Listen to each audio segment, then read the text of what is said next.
Next up on the number one tee.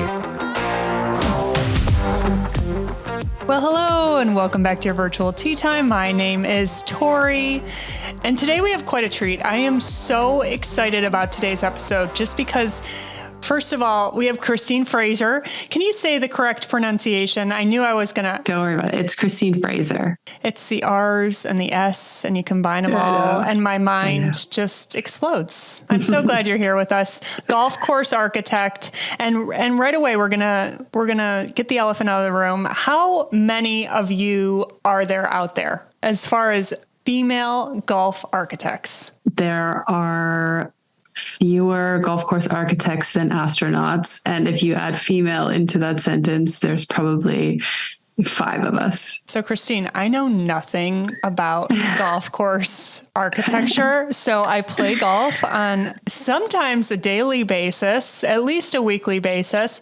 And I just take advantage of it all. I just enjoy being outside. I enjoy the sport. And seeing really how these golf courses are formed and why things are the way they are, I don't know much. So I have a full page of questions for you, and I'm excited to dive right in. You good with that? Let's get into it. Absolutely. Okay. First and foremost, let's hear your story. What does the path of becoming a golf course designer actually look like? Because I know you're going to inspire a ton of women out there, and maybe even a man or two, as far as maybe looking into this as their own career. So what does it look like from start to finish? Yeah, I mean, that would be wonderful if that happens. We need more women in the golf industry. Absolutely. So let's work on that. There's no really path to becoming a golf architect. There's no course that you can take. There's no university degree you can get. So everyone's path into architecture is a little bit different. And for me, it started out as playing competitive golf. So I went down to school in Florida, played D1 golf down there.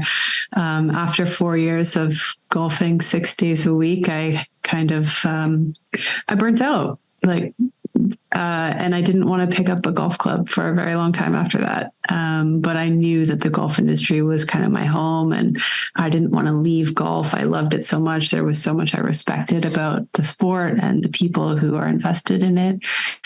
So I decided that golf architecture might be something that I could be interested in, that I could pursue a career in. And it didn't kind of just come to me. I have drawings from when I was 8 years old of my dream backyard, and it had, little par 3 routing in there.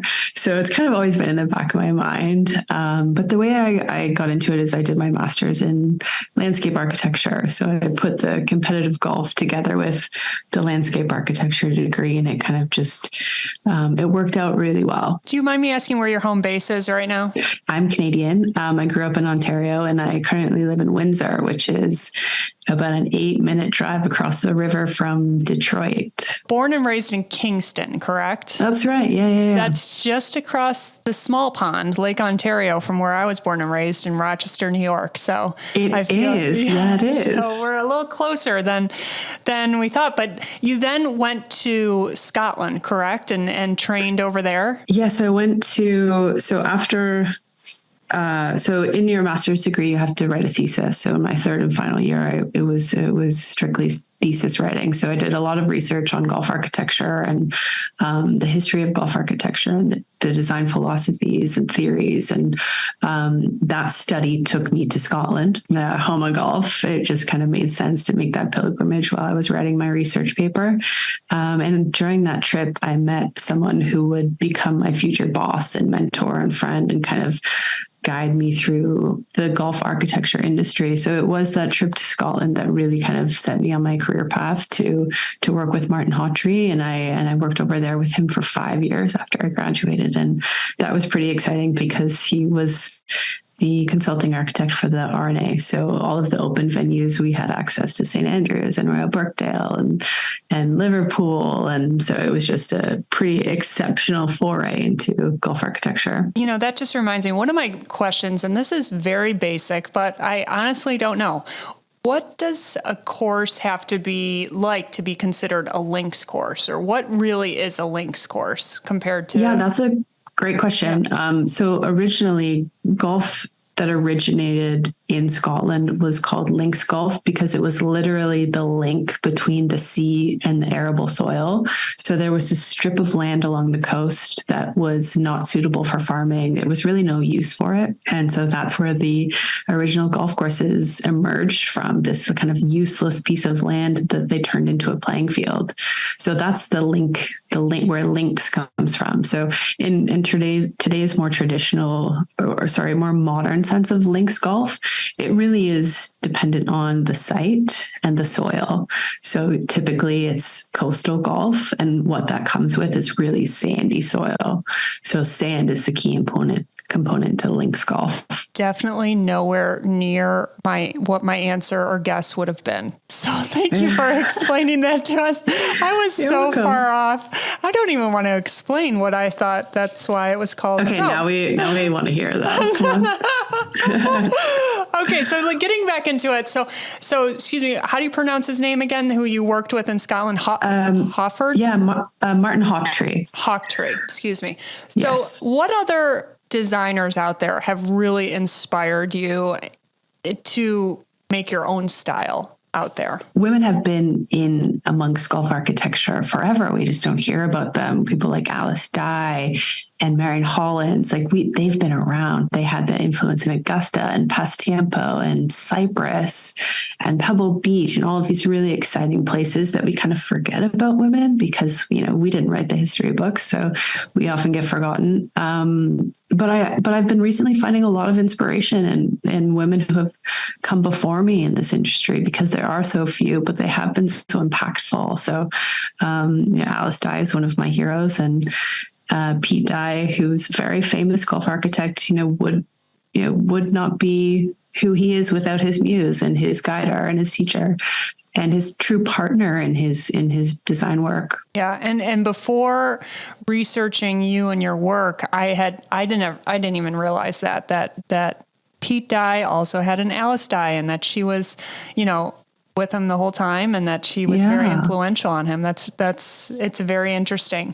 So a lot of these top designers, Jack Nicklaus course or Tom Fazio or a Pete Dye, they tend to have these signature aspects about their course design. Can you explain some of them, some of the tops? Because when I'm playing with just, some random people, they'll be like, oh yeah, this is a Jack Nicklaus, because of X, Y, and Z. And I really don't know, I can't really get into that conversation because I'm not aware of these signature styles as much. So can you go over some of the most well-known designers and kind of what they're known for as far as their tweaks on golf courses? I think it might be more beneficial to talk about kind of the design trends that have happened over the past century, because a lot of golf architects just are a product of their time. So, in the early 1910s, 1920s, that's like the golden era of golf architecture. It's like the old school, like Harry Colt, Alistair Mackenzie, all of these really traditional golf architects who came from the UK and brought over their design philosophies to the rest of the world. And what that golf kind of looks like is more strategic design. Strategic being there's different ways to get to the hole from the tee. So it's not one prescribed route from tee to green.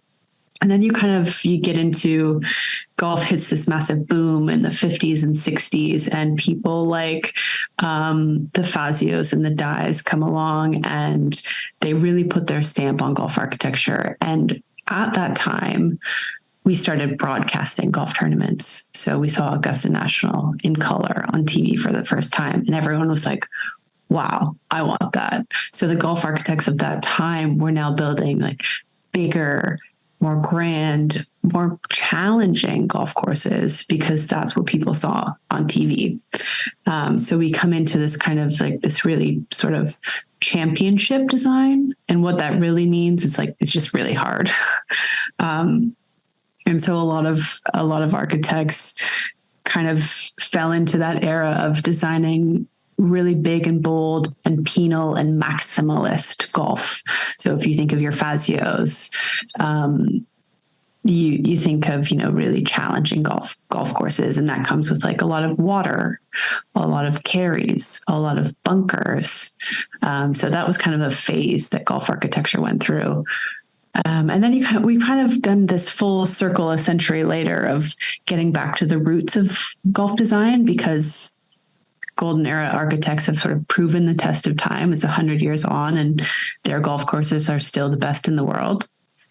So we're going back to that form of strategic design. And that really appeals to me, because it doesn't matter your skill level or your ability. You can still have fun on a golf course and not lose 10 balls around and be trapped on a water hazard that you can't get over.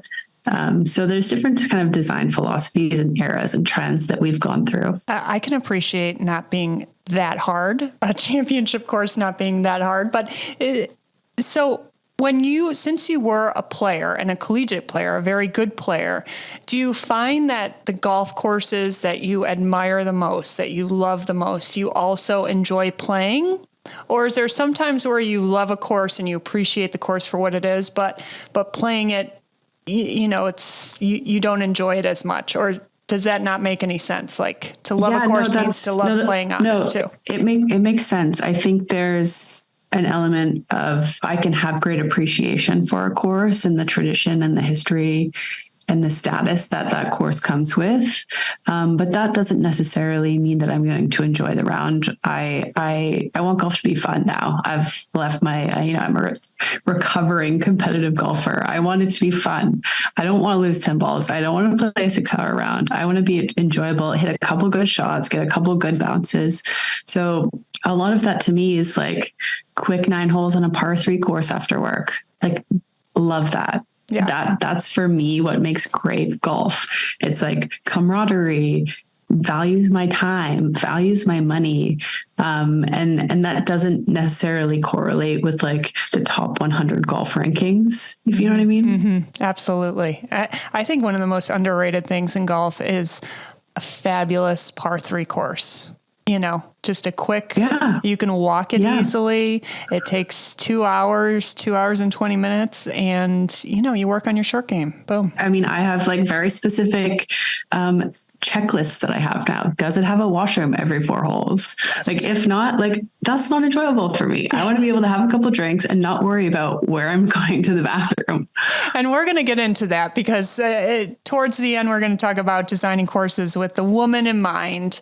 So we're going to dive into that, trust me. But let's get into the nuts and bolts about your job, really into it. So first of all, I went on your Instagram stories this morning, and it said you were looking for a shaper to help you build some golf holes for 2 weeks. And my first instinct was, whatever a shaper does, how can it only be for 2 weeks? Like, what can you get done in such a massive scale? Because to me, designing a golf course and building a golf course seems like such a ginormous project, that how can you use whatever a shaper is for just such a short period of time? So tell me what exactly a shaper is. Yeah. So any shapers listening, give me a call.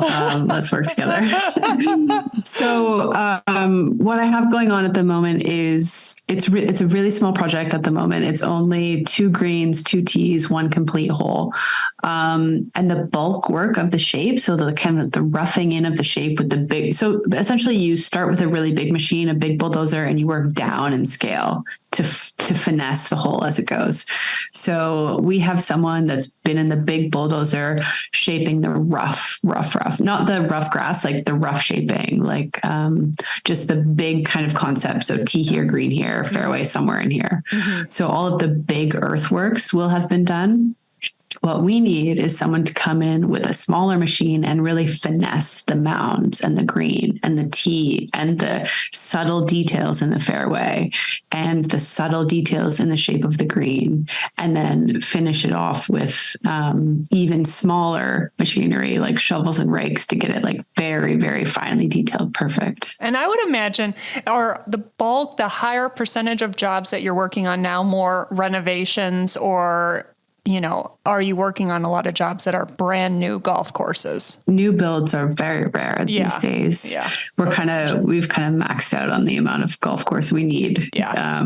Specifically, and as our climate changes, we don't necessarily have the resources to uphold a lot of new golf. So, as you said, it's a lot of restoration, renovation, modernization, retrofitting for some things we're going to talk about a little bit later. Yes, absolutely. We're going to get into the environmental impact. So what are some factors when you're looking at a job that most appeal to you?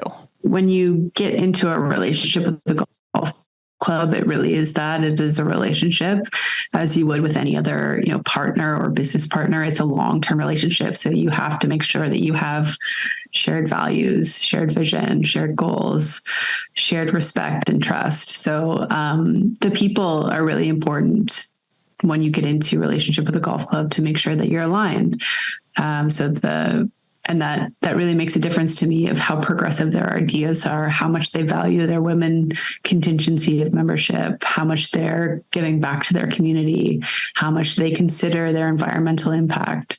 So that to me is really important. But then on the other side of the more like kind of geeky side, I want a sand site. Like I want to build a golf course in sand because it's, you can get back to the traditional link style of like firm, hard, fast, bouncy, exciting ground game golf that I personally just love. And can you give us like a rough timeline of how it looks as far as, 2 years out, you're doing this. And then, like, how does it look when let's just use a brand new golf course as an example. Like how does that all work? Yeah. I mean, it could take 13 years from start to finish. I would imagine.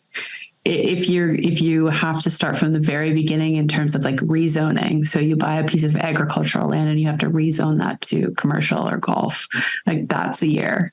Mm-hmm. And then you have to get into the design process. That's a year. Then you have to get your water permits and your building permits. That's a year. And then you have to find a contractor to build it. That's a year. And then you actually start to build it, and that's a year. So these things take a very long time. You have to find very committed people who see the long-term vision. This isn't a job where you get results overnight. So it's definitely the long game. When you see these really good golfers, these professional golfers getting involved with designing golf courses, how involved are they? Yeah, and you can say I can't answer that. I don't want to create any like enemies in the golf industry, but I think it's pretty rare that they're overly involved. I think it's personal. It probably does vary in terms of how actually interested they are in golf architecture, but playing golf is one thing and designing golf is very much something different.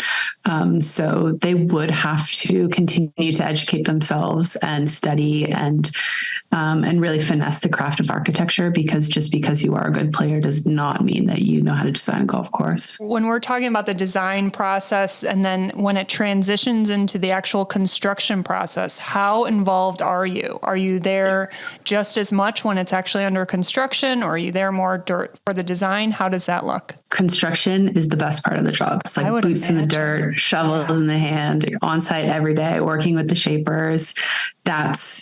You spend all this time on the plans, and then in my experience, when you get to site, you crumple it in a ball and throw it away, and then you actually build the golf course because things change and your ideas change and your vision changes. And as much as you look at something 2D on a computer screen and study that, it's something very different from when you get out on site and ideas and opportunities pop up. So being on site during construction for me is a really, really important part of the process. So that just means like I travel a lot and I have to work on my home, work, partner, life balance very carefully.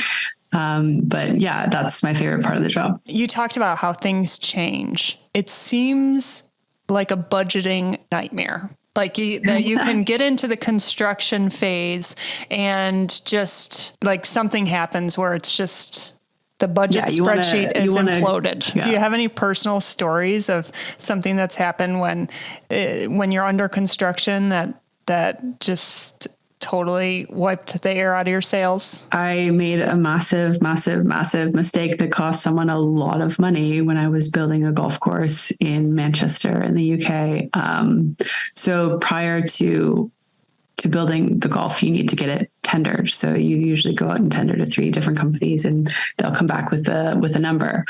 And what I failed to do during that tender process and building that document that specifies every single specific item that you're tendering for, I forgot to add the layer of gravel that you need to build a green into that budget. So when it came to building the first green, the contractor came to me and said, like, there's no budget in here for gravel. Like, we didn't account for that because you missed it in your specification. And that's, that's not a small expense. That's a 30,000 pound mistake, that I made. And that's part of the process, and it happens, and it was really unfortunate. But yeah, I mean, these are $1 million projects you're working with. So you have to fine comb through everything. And I'm always learning. And you know what? You're not going to forget the gravel ever again. I can tell you that. I am not going to forget the gravel. That's for sure. Yeah, it might be drainage in a different project, but it's never going to be gravel again. What's the name of someone that's has a degree in grass? What it starts with an A. What is that? Agronomy. Yes. Excuse me. Sorry. Do you work closely with someone that's an how do you say it? Agronomist. Yeah. Thank you. So the person that is almost most important in these projects is the superintendent, because they're the ones that are going to dictate how to, care for this design that you've created. And it is, again, just a partnership of finding out what they're able to maintain, what they have the capacity and the budget for, the machinery for, the labor for. So the superintendent is someone that I would defer to on a lot of situations, especially when it comes to growing grass and growing trees and sunlight and airflow and drainage and irrigation. The superintendent is such an important piece to the design process for me. And they would traditionally act as my agronomist because they know their site best. And I work all over the world, so I'm not a specialist in grasses, in all of those places. So I really lean on them. And when you're in the design process, so you have to have the land first, really, before you design. Yeah.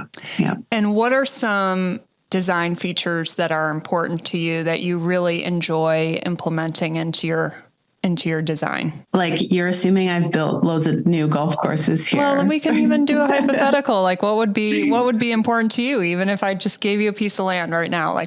Yeah. Okay. What That's do you a good love? point. I think the way I would go about it is kind of working backwards from the greens. The greens are really exciting and a good opportunity to showcase the land that you're on. Mm-hmm. So identifying specific green sites that would be exciting or challenging, and kind of reserving that area for a green and then trying to piece it together from there. But the routing on a golf course is also really important. The routing being, the actual direction you're traveling. Where's the tee? Where's the green? Mm-hmm. Where's the next tee? Where's the next green? It's the layout map of your journey of 18 holes. And a good routing or a bad routing can, make or break someone's experience. Absolutely. And I'm thinking about Pebble Beach because it's top of mind because of the US Open and how that golf course goes all the way out. And you're way out there after the turn and you're coming all the way back. So ideally you want to come back to the clubhouse, when you're making the turn, or are you seeing do you think that hurts the experience when you are going all the way out and then coming all the way back in? I mean, if we go back to the what's a traditional links golf course, and you picture that long strip of land in between the sea and the soil and the arable land, that's why golf courses are like that traditionally, because on that very skinny piece of land, all you can do is 9 out and 9 back. And so that's how it started. Like there's purpose to that. And it kind of did come across to North America, and sites like Pebble have that just because there's no other option. I think in today's modern golf design, you would want to return to the clubhouse as often as possible because it's a good business model. But in more traditional golf links or golf courses that have a restricted land boundary, an out and in routing is, it is what it is. All right, let's get into the environmental impact. Great. What does that even mean when designing a golf course? Like, what elements are really coming into play to really help the environmental impact of building this golf course? Water. Okay, so it is mostly about water. Yeah, I mean, water is either going to become extremely expensive, or golf courses are not going to have access to water, period. Mm-hmm. So it's just thinking about 10 years, 15 years, 20 years down the line, when our access to water has been greatly reduced, how does that affect the golf course? What does that mean for actually playing a golf course that has 50% less water than it does now? And it's a big deal. It really affects how you play a golf course. And the design comes into that. So just retrofitting and outfitting golf courses, preparing, having a plan to address water consumption issues that are like absolutely 100% inevitable. So either your golf course is going to be paying 3 times as much for water to have the same amount, or they're not going to have as much water. So if they're paying 3 times as much, what does that mean for their bottom line? What does that mean for the cost of green fees, for the cost of membership? And alternatively, how does it affect the golf course if you're not able to afford buying that much water? So you are going, how do you look at these designs and these renovations as to what changes are you making in order to make it require less water? So there's a really kind of tangible example of golf courses stripping all of their grass and planting a different species because it's more drought tolerant and it retains water at a higher capacity, and it requires less water to stay alive longer. Mm-hmm. So that's one example of just literally like changing the species of grass to be something more drought tolerant. And what would be the downside to that? Because my question would be like, well, why wouldn't they do that? That seems costs like a great plan. It costs a lot of money to replace all the grass. You would have to shut your golf course down during that process. A lot of the pushback that I come up against with projects that require a pretty big renovation is from older members or older players who don't necessarily have a long life left to play golf. They have a few good years of golf left that they don't want to give up for a renovation for someone else to benefit from 10 years down the line. Mm-hmm. And also money and assessments and how much is this going to cost and how long is it going to take and how is it going to affect my golfing experience over the next year?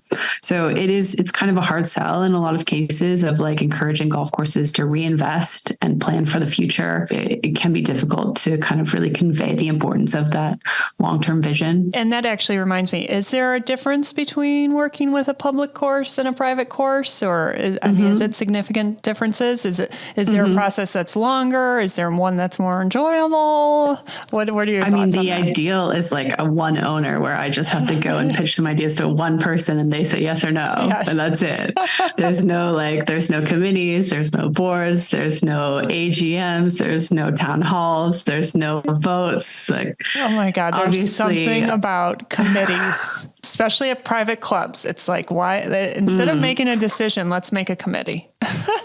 Yeah, exactly. Like there's argument to say that if you do have a committee and all of those people who are checking you along the way and, the product at the end is going to be better because of the communication, because of the understanding of the golf course, because of the involvement of the membership. So there are benefits to both. I mean, that process takes longer, but does it provide a better product at the end?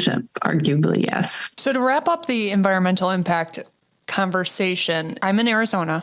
So water is a hot topic, especially right now.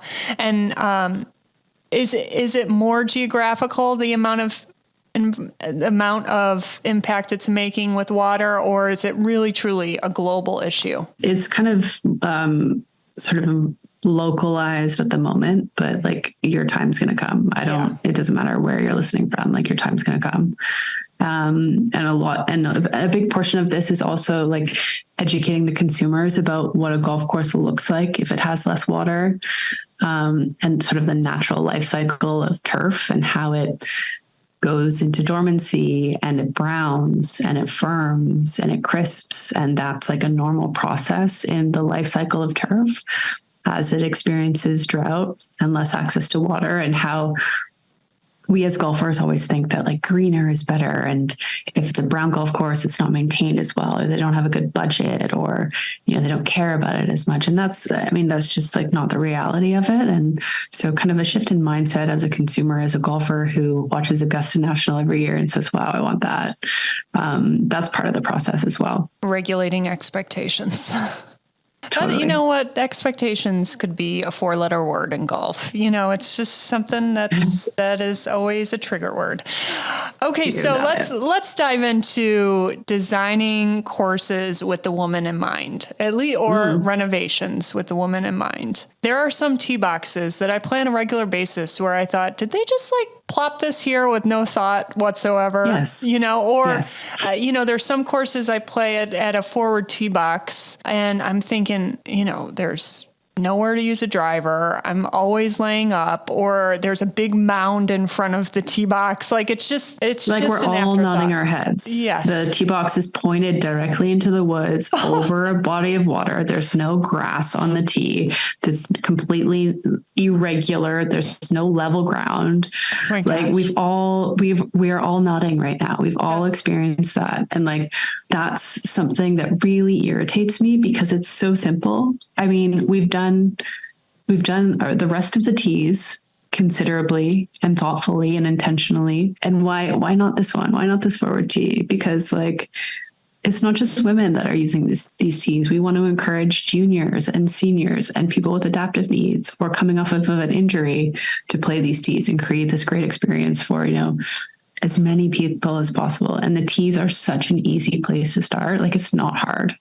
Like you could do this. You walk on a tee, you say, wow, if this tee was 10 yards to the right, it would be a lot better. Like it's just, you know, it's simple stuff. And that's a big part of my job right now is just really being intentional and considerate of people who play the forward tees and making sure that their experience is valued and standardized to the rest of the golf course. And looking at scorecards is a really great way to do that. We have kind of these numbers that are really easy to think about in terms of length, because length is also a big issue when it comes to forward tees, and making sure we have a forward tee that is a suitable length. So something like less than 5,200 yards, preferably 5,000 yards or even 4,800 yards is a great forward tee. So, I mean, we can all go back and look at the scorecard of our golf club that we play and like very quickly understand how this golf course values people who play the forward tees based on the language, based on the yardage, and based on the consideration that they've given to the forward tee. Is there an amount of tees? Because sometimes you have so many options, it seems like. I mean, maybe even up to 5 or 6 tee boxes. Is there a standardized thing that designers are looking for? Or, I mean, how do you determine different tee boxes? You kind of want to fill that like 4,800 all the way up to 7,200. If that's like the separation, whatever the separation is, you want about 300 yards in between. So depending on the length of your golf course, you could have up to 5 or 6 tee boxes. You could also consider a hybrid program that does a little bit of both. It's really course dependent. I think part of my job is figuring out where the gaps are, where the gaps are in the golf design, where you're missing a target market that you should consider, or you're not serving the women membership appropriately because the shortest length of yardage is 5,600, which is too long. Yeah. It's just too long.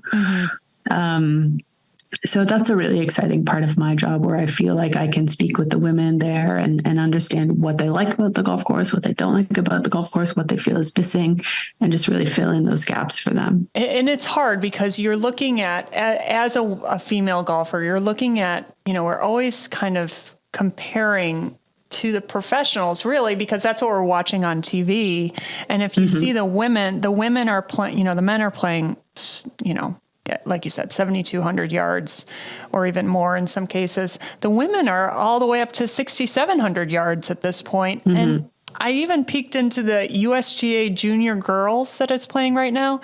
They're playing like 6,500 yards. And I'm thinking, wow, if you prefer to play more like 5,000, it's hard to look at all, the best golfers in the country. And you're like, oh, maybe I should be playing further back, Even though we shouldn't be comparing ourselves to them, it's still like, it's such a dramatic difference. I understand what you're saying. And just like remembering that the LPGA and professional golfers and really good amateurs are such a minute population of golfers, like way less than 1%.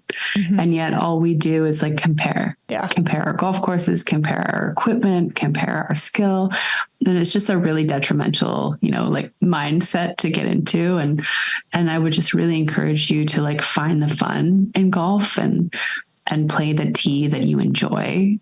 And that means like for the senior man who's like kind of finding this season that it's just a little bit too hard. He's hitting 3 woods into all the greens. He's not hitting greens in regulation anymore. Like bump it up, like have fun. Golf is already so hard. Like don't make it harder for yourself. And I got to say, anytime I'm playing with like couples or whatever, and there's 2 guys with us and I'll say, come play up with us.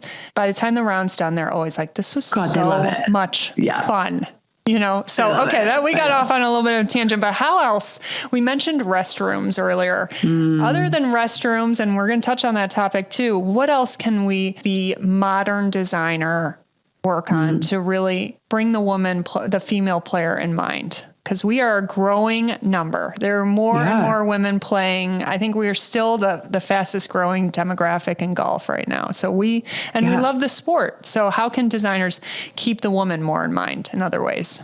I think a huge part of that is designing with women, not for women, of like inviting women into the conversation, asking us what we want and really like listening. And our voice, as you say, is getting really loud in golf because there are a lot of us at this point, and it's really important to value what we're saying. And so for a design perspective, there's a lot of small things of like, there's pushback of, sure, we want the experience to be enjoyable for women, but not at the detriment of everyone else. And there are ways to do both, where if you pull the fairway back toward the tee so that the carry from tee to fairway is not as long, so that balls don't get stuck in the rough before you even make it to the fairway. Like the only person that is affecting is the player of the forward tee. The people with the back tees playing scratch golfers who can hit it miles, they're not looking at the start of the fairway. We are. Yeah. So like do that for us. It's not affecting anyone else's game. Yeah. Consider like where you're putting your big mounds and where you're putting your tees so that they're maybe not like aimed directly into an uphill slope that just impedes the momentum of our balls, because a lot of us women, we play the ground game.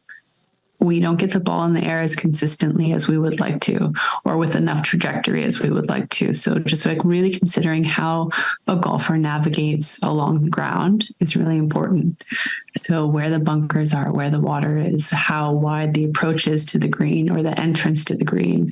Do we have like bunkers in front of the green or to the side of the green? All of those things are really important when considering to design for women. So how about your own journey? And being a golf course architect with as we mentioned in the beginning of the episode, maybe 5 others, which is crazy. How has your journey been in this man's world of the golf industry?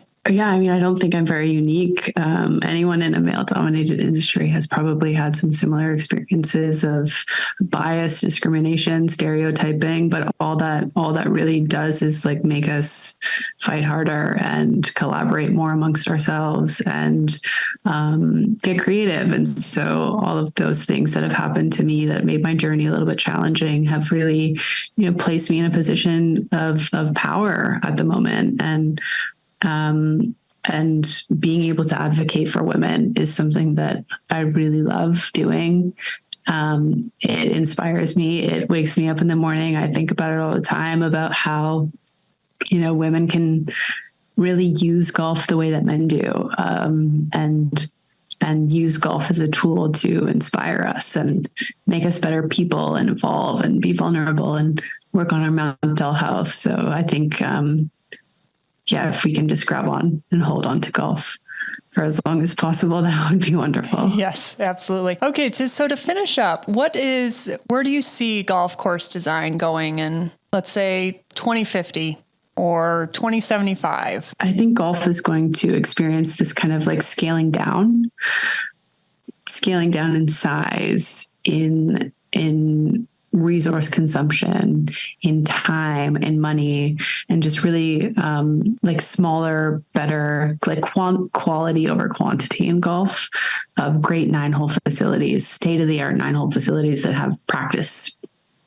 areas and amenities, and I think that's the way that golf sustains itself going forward in a lot of ways, because with the cost of water, with the cost of creating all of these retrofits to allow golf to sustain environmentally and in terms of participation, I think we're going to have to scale down. So small is the new big. Say that louder for the men to hear. No, I'm just kidding. Oh my goodness. Okay. So what's your favorite golf course then? St. Andrews. It is. Old course. And tell me why. Like, what about St. Andrews, other than the history and the importance and significance of it? What about the design, really, to have you fall in love with? I think St. Andrews is kind of the epitome of strategic design. And what I mean by that is, like, anyone, doesn't matter how good you are at golf, can go out there and have just a great time. They can host the best players in the world during the Open, and then the following Monday, your 90-year-old granny can go out there and knock it around and have a blast. Like, that to me is just like, that's what I'm trying to do in my design, is make it fun and challenging and equitable for everybody. And it's so hard to do. And I think St. Andrews does it so well. Yeah. And I also, another element to the St. Andrews is just, and you can expand on this and say, North American golf is a business, where golf in the UK is more of a service.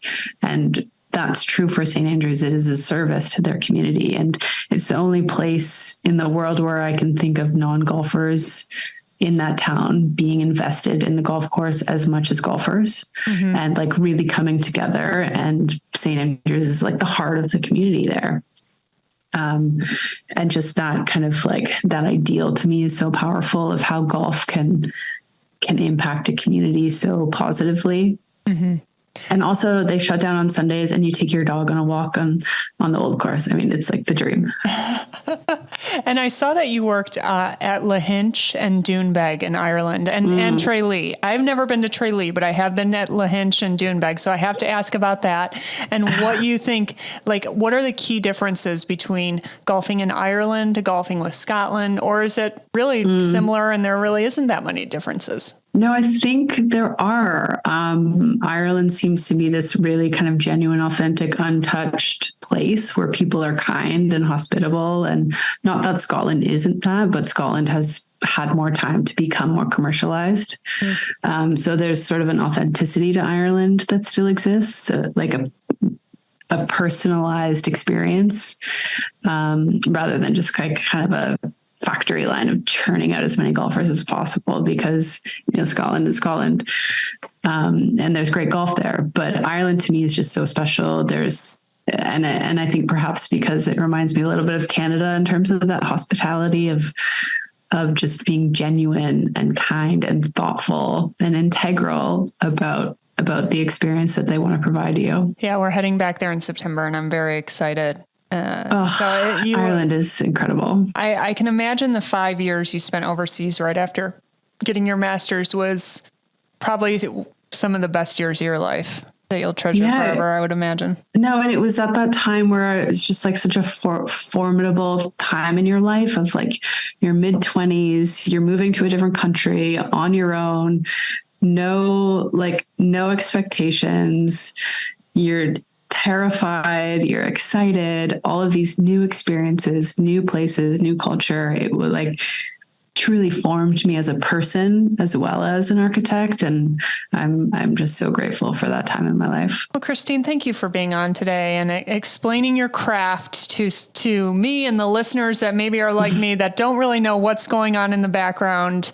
It's a sport that brings us so much joy in many different levels, whether it's just meeting a community of people that become your very close friends, but also being outside and enjoying nature and what you and your colleagues have created. So I admire that. I admire you tremendously for being a pioneer in the industry for women. And, again, if you're listening and you are as inspired as I am and you want to get in the business, just jump in. Just however that looks, for sure. Say yes. Yes. Say yes. Thanks for Christine. And we tell everyone where we can find you. Yeah.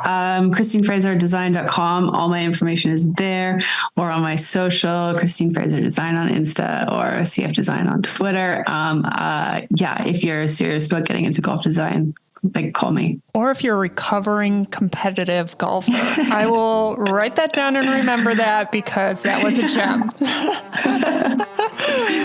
Thanks, Christine.